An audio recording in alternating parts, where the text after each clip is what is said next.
పెద్దపల్లి జిల్లా Ramagundam municipal corporation కార్యాలయం ఎదుట పారిశుధ్య కార్మికులు భారీ ఆందోళన చేపట్టారు.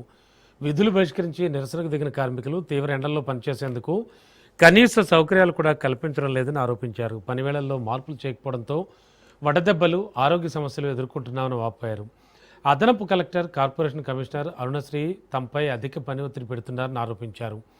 ఇటీవల వడదెబ్బతో మృతి చెందిన పారిశుద్ధ్య కార్మికురాలు మల్లమ్మ కుటుంబానికి 20 లక్షల రూపాయల నష్టపరిహారం ఇవ్వడంతో పాటు కుటుంబ సభ్యుల్లో ఒకరికి ఉద్యోగం కల్పించాలని కార్మిక సంఘాల జేఏసీ నాయకులు డిమాండ్ చేశారు. కార్మికుల ఆరోగ్య భద్రతపై అధికారులు నిర్లక్ష్యం వహిస్తున్నారని మండిపడ్డ కార్మికులు కమిషనర్ అరుణశ్రీని వెంటనే విధుల నుంచి తొలగించాలని డిమాండ్ చేశారు. లేని పక్షంలో ఆందోళనలను మరింత ఉధృతం చేస్తామని హెచ్చరించారు.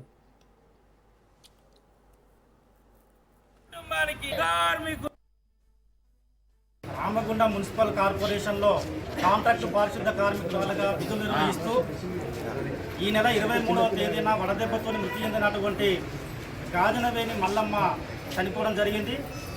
తన మరణానికి ప్రధానమైనటువంటి కారణంగా కానీ బాధ్యత వహించాల్సింది కూడా రామగుండం మున్సిపల్ కార్పొరేషన్లో ఉన్నటువంటి కమిషనర్ గారే అని చెప్పేసి సిఐటిగా అదేవిధంగా ఇక్కడ ఉన్నటువంటి జేఏసీ కార్మిక సంఘాలుగా మేము చెప్పదలుచుకున్నాం.